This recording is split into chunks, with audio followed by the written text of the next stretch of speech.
누가복음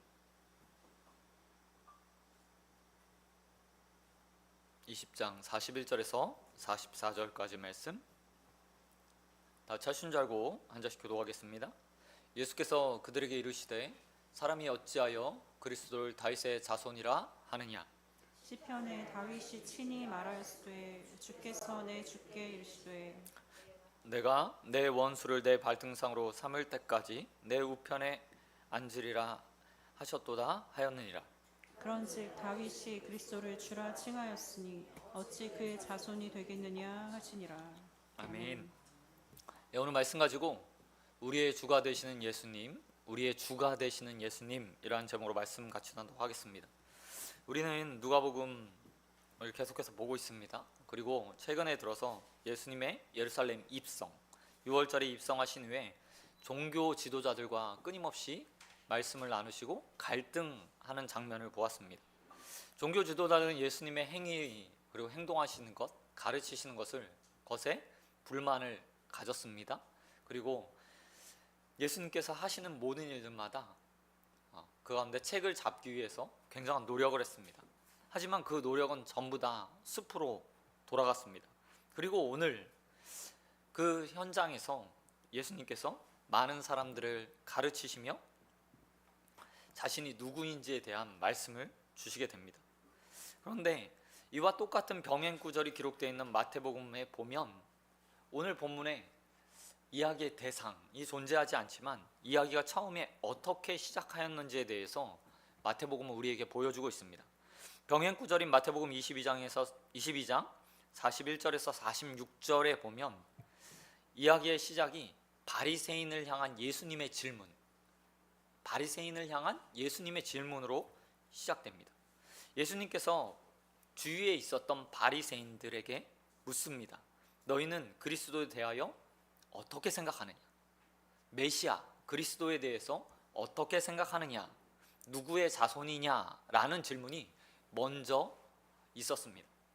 본문의 바로 앞에 보면 세 번째 논쟁에서 바리새인들이, 그리고 서기관 출신이었던 바리새인들이 예수님의 질문을 보면서 예수님이 잘 말씀하셨습니다 라고 말한 후에 예수님께서 바리새인들에게 질문하신 겁니다.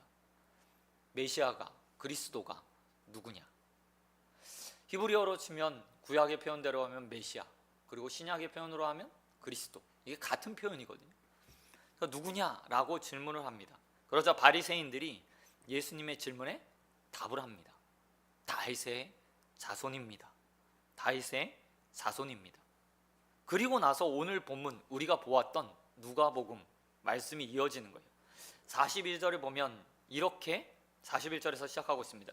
예수께서 그들에게 이르시되 사람들이 어찌하여 그리스도를 다윗의 자손이냐 하느냐? 왜 그리스도가 다윗의 자손이어야 하지? 라고 질문하신 거예요. 여러분, 우리가 너무나 잘 알고 있는 이야기 아닙니까? 당연히 그리스도가 다윗의 자손, 예수가 다윗의 자손, 메시아 그가 다윗의 자손이라는 것을 우리는 잘 알고 있습니다. 그런데 이 확실한 그 사실을 가지고 예수님께서 바리새인에게 질문하는 거예요. 왜 그리스도가 다윗의 자손에서 나와야 하느냐? 그게 맞아? 라고 질문하신 거죠.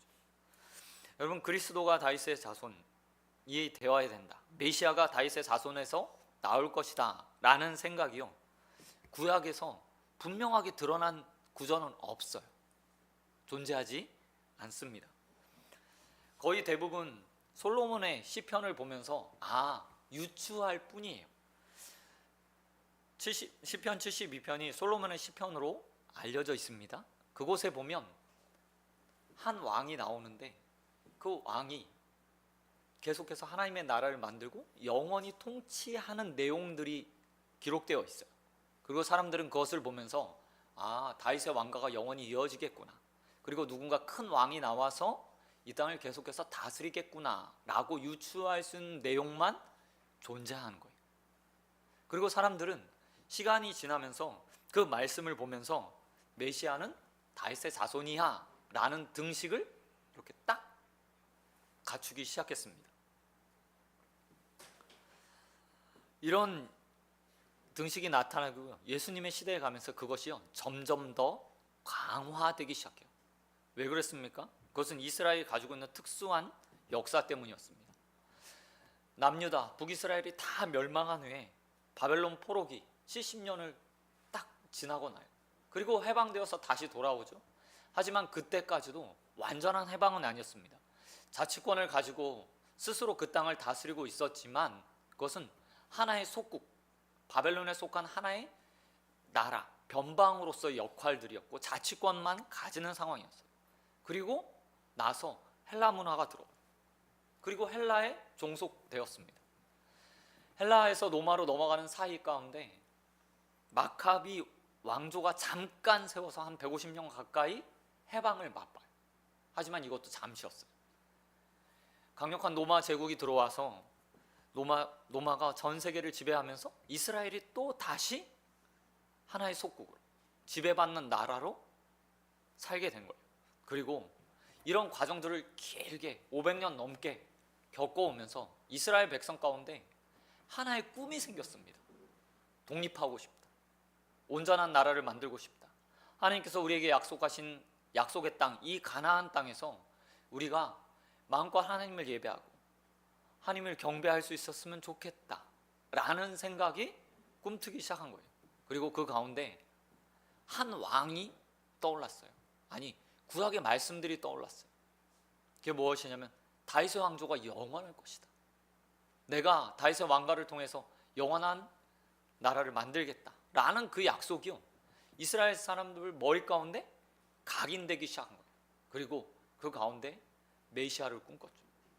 구약의 선지자들이 말했던 메시아, 다시 한 왕이 일어나서 이스라엘을 재건할 것이다 라고 말했던 그 이사야의 말씀들이나 또 다른 선지자들의 말이 이렇게 함께 중첩이 된 거예요. 그리고 그 가운데 이제 확실하게 하나의 신앙, 믿음이 생기기 시작했습니다. 메시아는 곧 다윗의 가문 가운데서 나올 것이다 라고 이야기. 이런 사상이 복음서에도요 잘 나타나 있어요. 특별히 유대인을 위해서 쓰여졌던 복음서라고 말할 수 있는 마태복음, 그 수신자의 대상이요, 마태복음은 유대인입니다. 유대인 그리스도인을 위해서 쓰여진 책이었어요. 그곳에 보면 무려 다윗의 자손, 예수가 다윗의 자손이었다 라는 표현이 10번 반복됩니다. 10번이요. 그리고 예수님을 보면서 그가 메시아일 수도 있겠다, 엘리야나 요나와 같은 선지자일 수도 있겠다 라는 생각을 가졌던 사람들이 예수를 급히 부를 때, 아니면 자신이 치유받고 싶을 때, 나음을 얻고자 할 때 불렀던 표현이 바로 다윗의 자손이여 라는 표현이었습니다. 유대인 마음 가운데요 뿌리 깊게 자리 잡고 있는 거예요.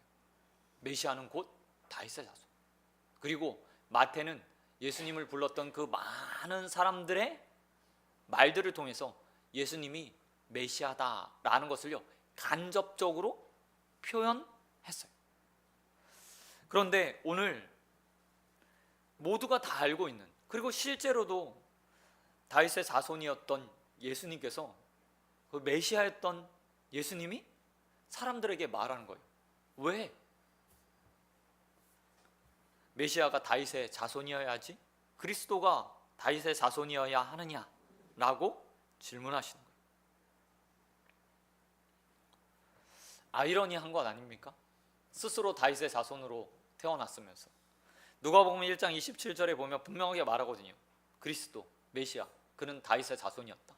예수는 다윗의 자손으로 태어났다 라고 분명하게 표현하고 있음에도 불구하고 사역의 막바지에 와서 왜 그리스도가 다윗의 자손이어야 하는가 라고 질문하시는 거예요. 그리고 예수님은 꼭 그리스도가 다윗의 자손이 아니다 라고 증명해 가기 시작하세요. 오늘 이어지는 42절, 43절 말씀을 보시기 바랍니다.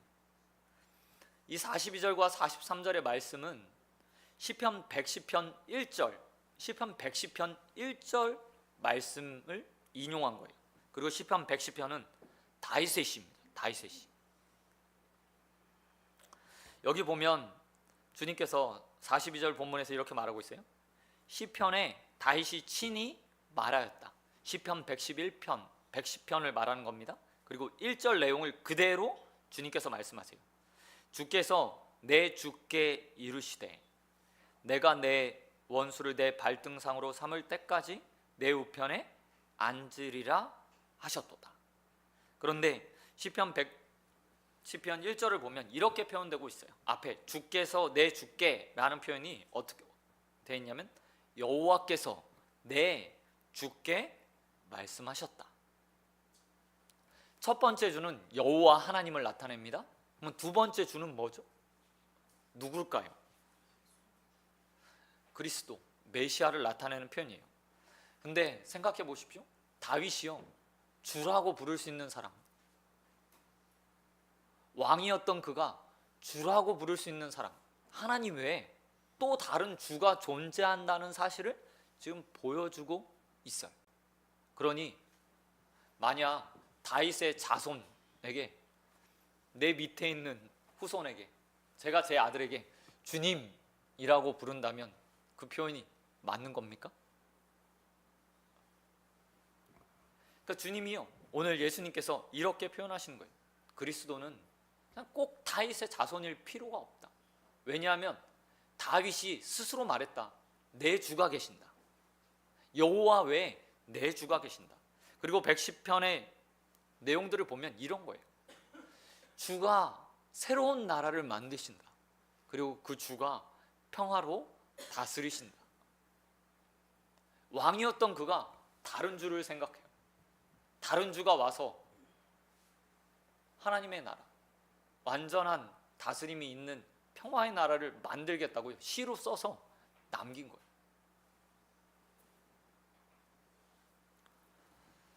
그 주의 모습이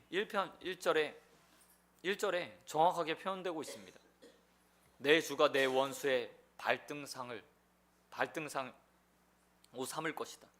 이게 뭐냐면 전쟁에서요, 승리한 왕들이 고대에 행했던 풍습이에요. 전쟁에 나가서 두 나라가 싸웁니다. 그래서 한 나라가 이기면 다른 진 나라의 왕이 이긴 왕에게 와서요, 무릎을 꿇고 엎드려요. 머리를 완전히 숙입니다.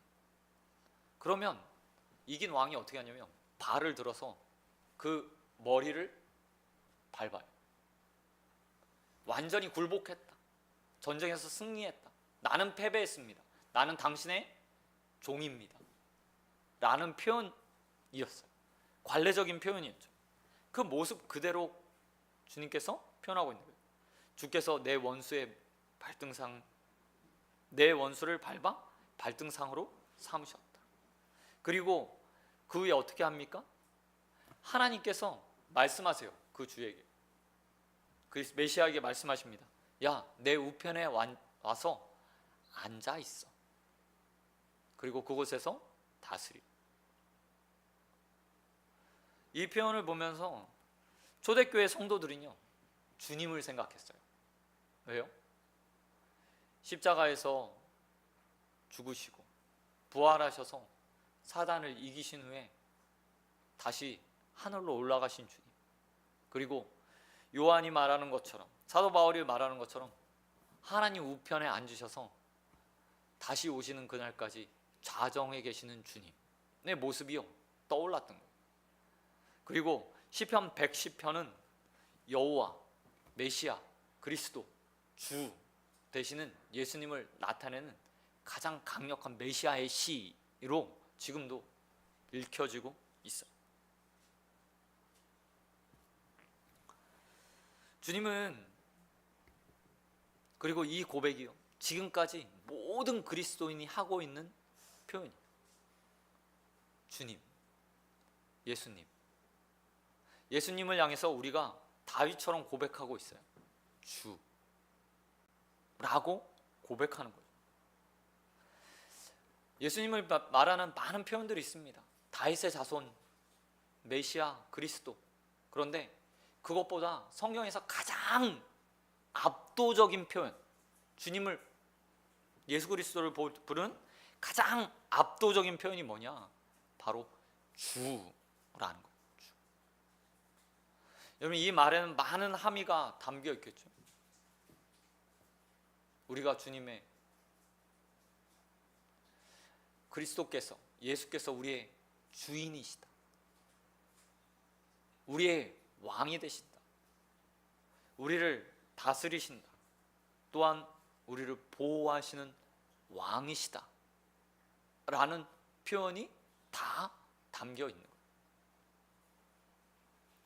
그리고 초대교회는 이런 고백 가운데서 메시아에 대한 완전한 신앙 고백을 가지고 살아왔습니다. 사도 바울도 로마서 10장 9절에서 10절에서 이렇게 말해요. 내가 만일 내 입으로 예수를 주로 시인하면, 그리스도인에게 가장 중요한 표현, 예수를 믿는 자에게 가장 중요한 표현이 무엇이라고 얘기하냐면 예수님이 나의 주인이십니다 라고 표현하는 것이라고 사도 바울은 이야기하고 있습니다. 사랑하는 성도 여러분, 예수님이 여러분의 주인이 맞으십니까? 이 믿음이 있어야 말씀이요, 행해, 주님의 말씀을 따라 살아갈 수 있어요. 그리고 우리 주님 앞에서 나의 소유권을 주장하지 않을 수 있습니다. 로마서 12장 1절에서 거룩한 산 제물로 너희를 드리라 라고 말씀하시는데 내 전부를 드리라는 거죠. 근데 그게 어떻게 가능하죠? 사실 내 소유가 아니기 때문에 그냥 고민하지 않고 드릴 수 있는 거예요. 주인이, 노예가, 종이 주인이 달라고 하는 것, 행하라고 하는 것 거절할 수 없잖아요. 거역할 수 없잖아요. 그렇기 때문에 우리는 언제나 예수 그리스도를 부르면서 가장 먼저 우리 주, 나의 주라고 불러야 합니다. 이스라엘 백성들에게 있어서 다윗의 자손이라는 표현은 정치적인 표현이기도 했어요. 계속해서 말씀드렸지만 이스라엘 백성들이 원하는 건 뭐예요? 독립이에요. 강력한 왕이 나와서 자신을 독립시키는 것이었습니다. 그런데 예수님께서 원하시는 건 전혀 다른 방식이었죠. 그들의 독립? 그냥 육적인 싸움, 노마와의 싸움이 아니었어요. 예수님께서 발등상으로 삼았던 원수들은 그저 눈에 보이는 존재가 아니라 바로 사단이었죠. 처음부터 이스라엘 백성들과 우리 예수님께서 바라시던 주님의 상, 메시아의 상이요, 너무나 달랐던 거예요. 근데 문제는 무엇이냐?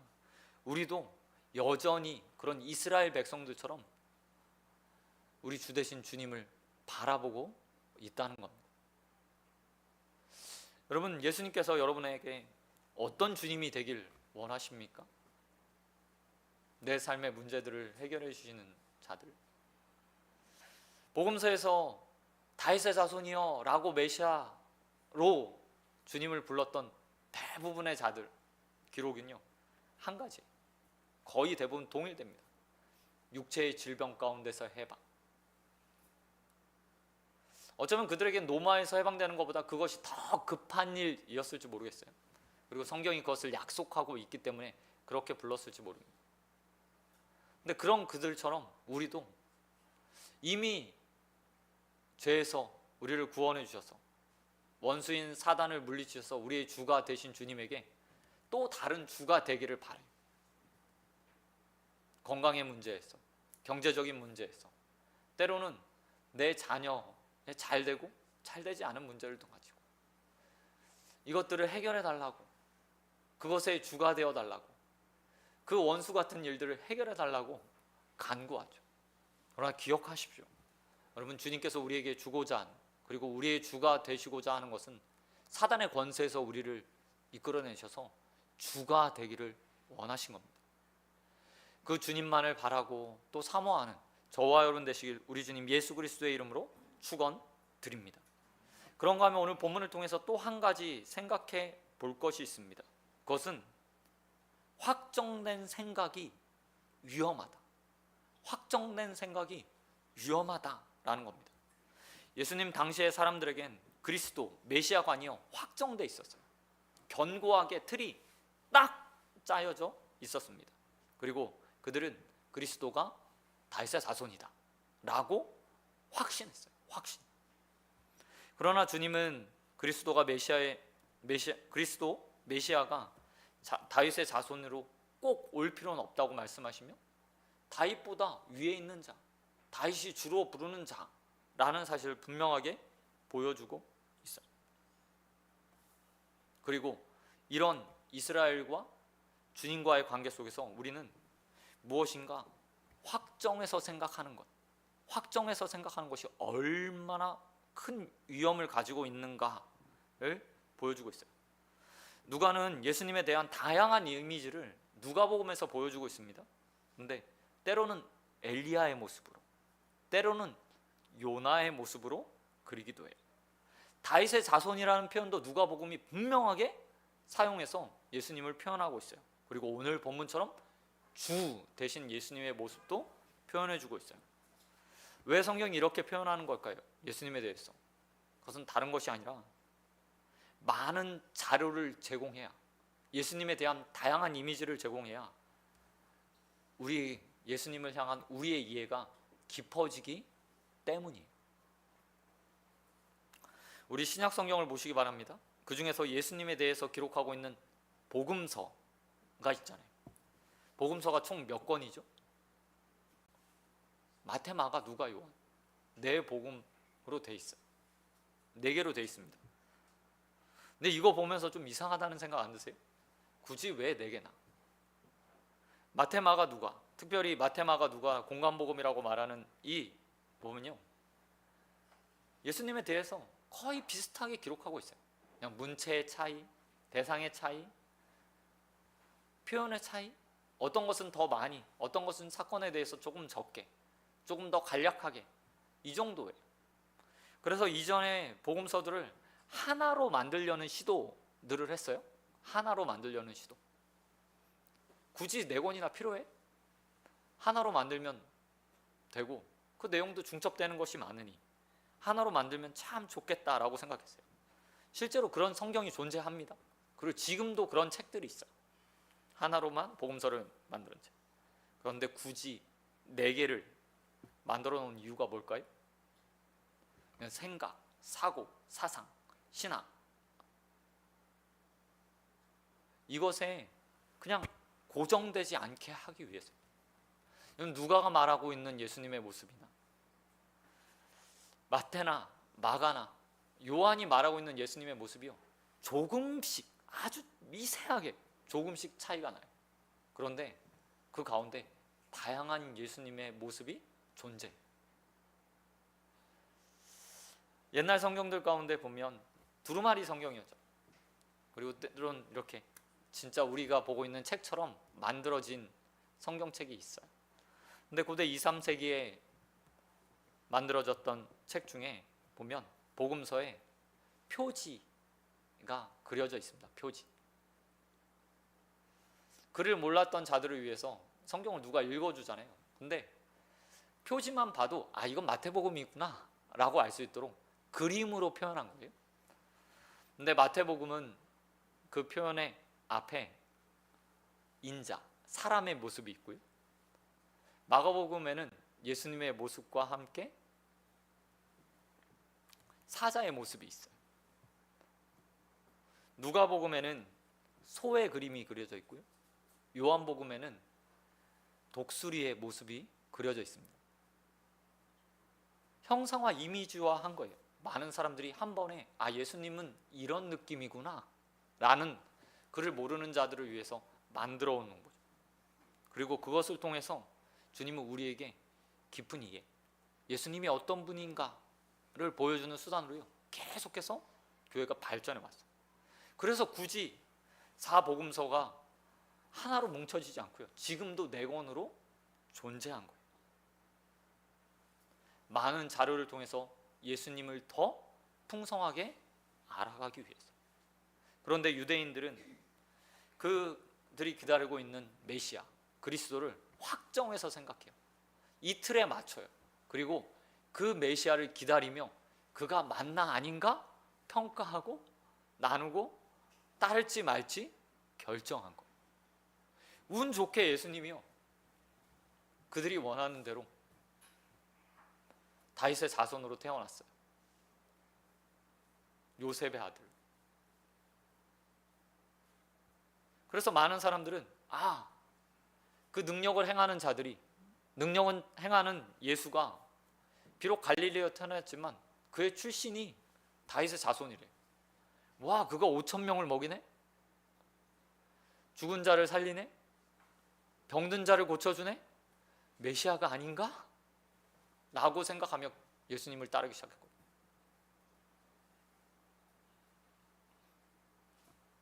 그런데 문제가 생기죠. 자신이 만들어온 틀에서 점점 예수님이요, 벗어나기 시작해요. 다윗처럼 강력한 왕권, 군사를 일으켜서 자신을 해방시켜야 할 주님이 6월절에 입성했는데 점점 자신의 생각들과 멀어지는 거예요. 비록 예수님의 주위에 많은 사람들이 따르고 있습니다. 그 말씀을 듣기 위해서 모였어요. 근데 6월절이 점점 끝나가요. 가장 많은 사람들이 모였을 때 예수님이 봉기를 일으켜서 노마를 정복시켜야 할 것 같은데 예수님 계속 말씀만 가르쳐요. 사람들의 마음이 어떻게 되겠어요? 점점 돌아서기 시작하는 겁니다.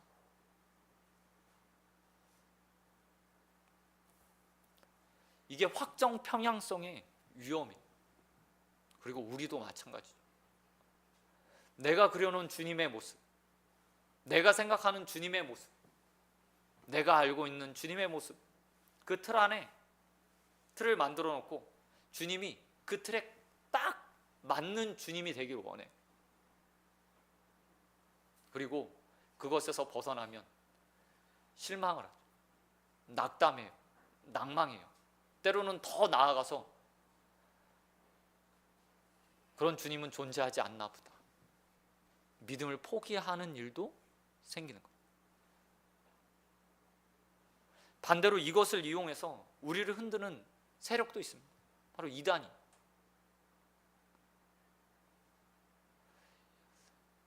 저는 오랫동안 이단에 대한 관심들을 좀 가지고 공부도 하고 만나기도 하고, 뭐 누가 찾아오면 들여서 같이 이야기도 하고 논쟁도 하고 해요.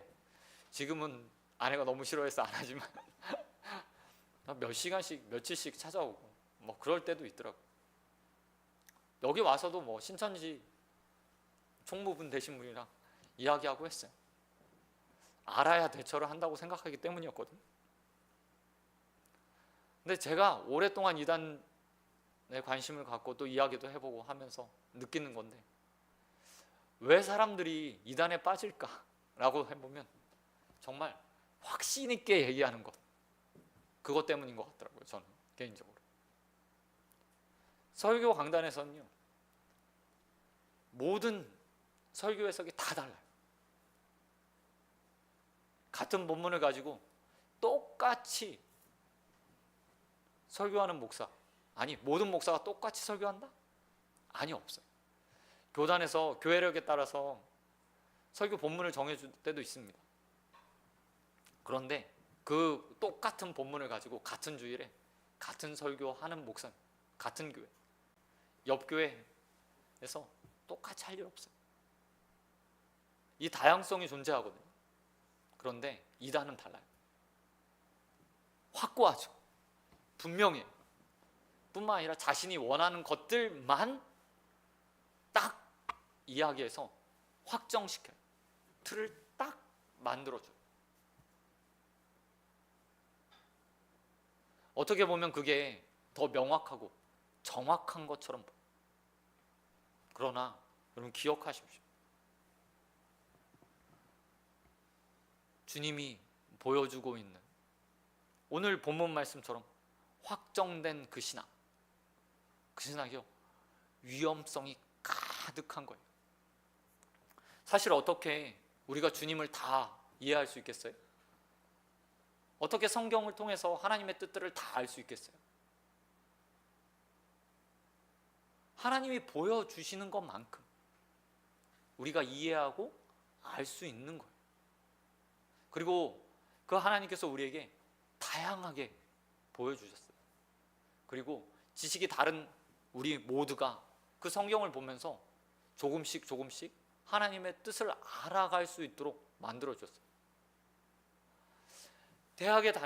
대학을서 아이들을 가르치는 교수나 지금 한글을 떼서 성경을 읽으며 주님을 알아가는 아이나 주님을 알아가는 데 있어서요, 깊이나 넓이나 구원받는 우리 주가 되시는 주님을 알아가는 데 있어 큰 차이는 존재하지 않아. 그럼에도 불구하고 우리는 끊임없이 확실했으면 좋겠고, 내가 믿는 것이 다인 양 생각하며 틀을 만들고 살아갑니다. 저는 유대인이 했던 그 실수를 지금 우리가 하지 않기를 바라요. 끊임없이 주님을 묵상해야 되는 이유, 그것은 우리의 틀을 계속해서 깨기 위해서거든요. 기독교가 우리를 향해서 개신교 아니에요? 개신교. 개혁, 매일매일 개혁해가는, 매일매일 새롭게 되는, 매일매일 주님을 알아가. 그러기 위해선 틀을 만들어 놓으면 그때부터 위험성이 생기거든요. 사랑하는 성도 여러분, 매일 주님을 더 알아가길 소원합니다. 성경 안에서 주님께서 말씀하시고 우리에게 보여주는 만큼의 주님들을 알아가길 원해요. 고정된 주님의 형태를 가지고 그곳에 주님을 끼워 맞추는 것이 아니라 주님이 보여주시는 성경의 틀 안에서 우리가 더 넓게 주님을 알아가는 저와 여러분 되시길 우리 주님 예수 그리스도의 이름으로 축원드립니다. 말씀 맺도록 하겠습니다. 여러분, 예수님께서 우리 주가 되심을 믿으십니까? 무엇보다 예수님을 주로 맞이하십시오. 내가 주님의 종이라는 사실들을 인정하시기 바랍니다. 그리고 그 주님께 우리의 삶을 온전하게 드리긴 저와 여러분 되시길 주님의 이름으로 축원드립니다. 또한 아니라 지금 알고 있는 그 주님이 다라고 생각하지 마십시오. 다 이해할 수 없을 만큼 주님은 크신 분이에요. 그리고 그 주님이 우리에게 이 말씀을 통해서 자신을 알아가라고 말씀하십니다. 매일 똑같은 말씀을 봐도 아니, 성경에 이런 말씀이 있었나? 라고 우리가 깨닫잖아요. 아, 주님이 이런 주님이었구나 깨닫잖아요. 그 풍성한 주님을 알아가는 일에 늘 열심을 내시기 바랍니다. 그래서 주님 만나는 그날, 아, 주님에 대한 풍성한 지식들을 가지고 주님 앞에 서는 저와 여러분 되시길 우리 주님 예수 그리스도의 이름으로 축원드립니다. 이 시간 찬양하고 우리 기도하도록 하겠습니다.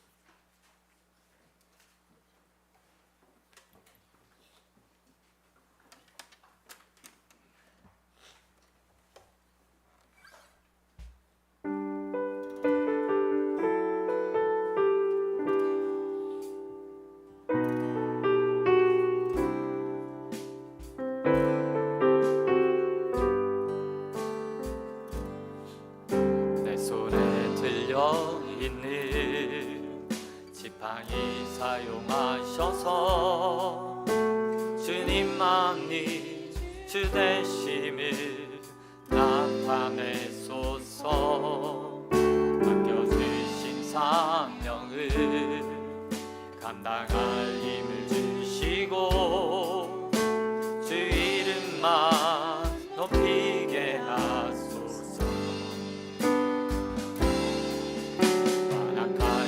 세상에서 믿음을 지키는 자로 선하신 주 의지하며 살게 하소서.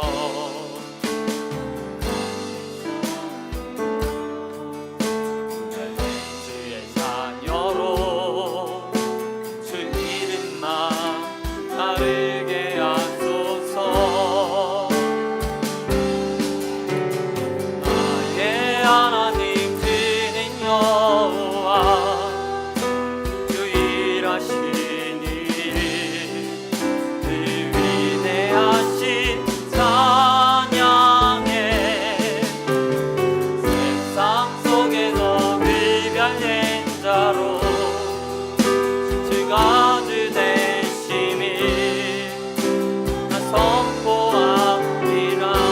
완악한 세상에서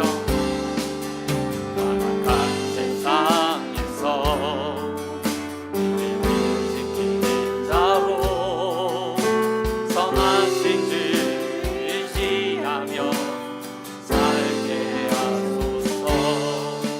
거룩한 백성으로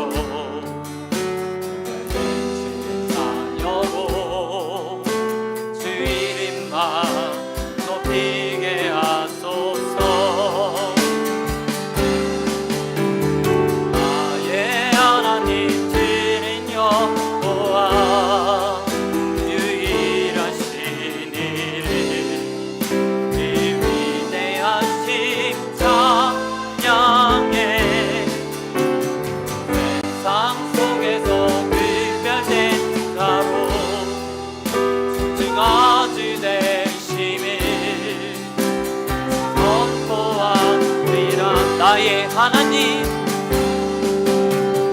나의 하나님 믿는 여호와 유일하신 이름 그 위대하신 찬양해. 세상 속에서 구별된 자로 주가 주 되심을 선포하리라. 우리 시간 함께 기도하겠습니다. 우리 예수님께서 우리의 주가 되십니다. 그리고 우리의 삶이 그 주님을 선포하고 주님을 나타내는 삶이 되어야 합니다. 우리 시간 함께 기도할 때, 주님, 내가 나의 주 되신 주님과 함께 이 세상에서 주님을 선포하는 자들로 서게 해달라고, 확고한 믿음과 확신 가지고 주님을 따르는 자들 되게 해달라고 우리 시간 함께 기도하며 주님 앞에 나가도록 하겠습니다.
하나님 아버지, 오늘 말씀을 통해서 예수 그리스도께서 우리의 주가 되심을 우리가 또 다시 확인합니다.